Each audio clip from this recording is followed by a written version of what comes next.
This book I'm going to review is called Sephora by Melissa Schweiger, and it looks like this. It is a hardcover book. It costs $27.95 and it has 212 pages. So if you are a person who is looking for a book that will give you specific products to tell you what this product will achieve for you or what effect it will give, this is the book for you. Now, every product mentioned in this book is available at Sephora, so that's kind of helpful because then you know where you can get these products. The only thing is they do not list the prices, but with a little research that would be very easy to find out. So you could go on Sephora.com and you could look up these products and find what you were looking for. I would recommend this book for more intermediate to advanced makeup users. If you are just getting started, I probably wouldn't recommend this book so much because it does base more on more intermediate makeup knowledge, and if you are just starting out and you want to learn the basics, then I would recommend Pro Makeup by Kit Spencer, and I have a review on that book, so if you'd like to see it, I will link it in this video. So this book does not give you step-by-step tutorial instructions on a specific look. It will give you more general tips that can be used to apply to any look that you are going for. So this is a really great book if you just kind of want to brush up on techniques, and more importantly if you want to find a specific product for, say you wanted to find the best mascara of Sephora products that they have at their store. They even have a top 100 products list. So this book is really good if you are looking for a specific product or a specific effect that you want to learn how to do through a makeup product. All the items listed in this book are available at Sephora.com or in Sephora stores, and I must say that most of Sephora makeup is in the higher end range, so there will not really be any inexpensive alternatives to it, so you might have to do a little more outside research for that, but these are really good products. They're worth the money, so if you're willing to spend it, you are going to invest in a really good product. So an example of all the products for a specific effect. There is a chapter in here dedicated all to faking it. So it'll have different things like faking long legs, faking 8 hours of sleep, faking beautiful tans. So it'll have a list of products and what it will do for that effect. So for an example of faking long legs, they have NARS Body Glow, and it says douse your body in this cult favorite transparent chocolate shimmer body oil. So it tells you how to use the product and what kind of effect it will give. So this is what a book will look like. So as you can see, it lists a whole bunch of products and it gives a little description of what the product does. So another example of that is products for faking a good night's sleep. So for faking a good night's sleep, a product it recommends is Benefit Eye Bright, and also Too Faced Wrinkle Injection and Lorac Undercover Lover. So we all make mistakes with a whole bunch of different things when we're doing our makeup, and this book is great for this because it will give you a list of commonly mistakes that people make when doing their makeup, and then it gives you a solution to how to avoid making that mistake again. So it has caked on concealer, it has advice for avoiding that mistake, and how to not do product overdose in your hair, how to fix foundation face, and how to match your foundation, and also one that I find very helpful is how to fix mascara mishap. So when you have those really clumpy spider lashes, it'll have tips for how to avoid making that mistake and how to fix it. So one of the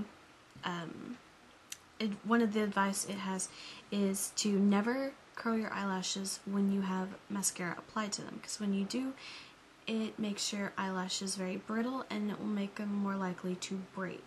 So you never want to curl your eyelashes with mascara on. There's also a short chapter about sun care FAQs. So if you are one of those people who you want to know about how to protect your skin and what to do and how to keep it nice and protected in the summer times and in the winter times and all that, it gives a lot of really great question and answers for that. So it's pretty standard for most makeup books to have a brush or makeup tool guide. And what makes this one different is it tells you what the brush is, and then it tells you what it's for, why it works, and how to use it. So I like that a lot because they seem to kind of go a little farther than just saying, this is this brush, you use it to apply blush or something. So it tells you why it's going to work, it tells you what won't work, it will tell you how it works and how to use it, and it's pretty good information for anyone who is not sure how to use like a makeup brush for a certain thing. Like, it took me forever to figure out what I would ever use a fan brush for, so this I was just in awe of what to use for it. But one thing I like to use it for is whenever I'm applying darker eyeshadows, I find it a lot easier to use this to brush away the fallout rather than trying to rub it with my fingers, because then it's just going to smear. So that's one thing I've learned from makeup books, that many brushes have multi-uses, so that is just one way. I like to use a fan brush, but that is one thing that I learned from a makeup book that I probably would have never thought of on my own. So in this book you can see it gives a picture of the brush, and then it says what the brush is, and then it says what it's for, why it works, and how to use it. Now all the brushes they have listed in here are Sephora brand, so I feel like in this book they do kind of try to pimp out their own products, but the whole book is dedicated to their store, so it's what's expected. So, and this book also has a lot of fun kind of little kind of lifestyle tips on it. It even has like how food affects your skin, and then the harmful effects of smoking and sun damage, and it also has a really cute little article on how to throw your own spa day. So that's a fun little thing they threw in here. So this is one big thing that I really loved about this book that I thought went above and beyond other makeup books that I have read, and that is a ingredient list. So it's got a list of ingredients that are commonly found in makeup or beauty products, and then it tells you what it does and how it's either good for you or bad for you, and it gives you a little description of the ingredients. So I thought it was very interesting because I didn't know what some of this stuff was, and I never knew what benefits some things could have. So some of the secret ingredients listed, it has aloe vera, alpha hydroxy acid, alpha lipoic acid, avocado, amino acids, chamomile, cocoa butter, glycerin, goji berry, grapeseed oil, primrose oil, cornstarch, green tea, jojoba oil, kaolin, lavender oil, mica, and a whole bunch of things like that. So it gives you an idea of what those ingredients do. So I thought it was very interesting because I had no idea that avocados are really good preservatives, and they're really good for your skin. So they also have antibacterial properties, so it helps to keep things clean and kind of clear up any problems you might have with skin. So I've learned a lot about that just through the secret ingredients list, so I thought that was a very interesting thing that I don't see a whole lot in makeup books. Now for all you guys who like trying out new products and new things and you just don't know what you want to try out, they have a chapter in this book called the Product Shopping Guide, and it lists the top 100 Sephora must-have products. So it has so many products, and it will give you like a little description of it and why it's their favorite. So some of their favorite products are Dior Show Unlimited Mascara, Benefit Benetint, let's see, Oscar Blondie Dry Shampoo, Frederick Furkai Glossing Cream, Tarte Cheek Stain, Doo-Wop Lip Venom, Anastasia Highlighting Pencil, Urban Decay Midnight Cowboy, Urban Decay Primer Potion. So a lot of things that are kind of like cult classics. It also has the Urban Decay 24/7 Glide On Pencil and Zero, and NARS Blush Orgasm, Too Faced Lash Injection, NARS Lip Gloss and Orgasm.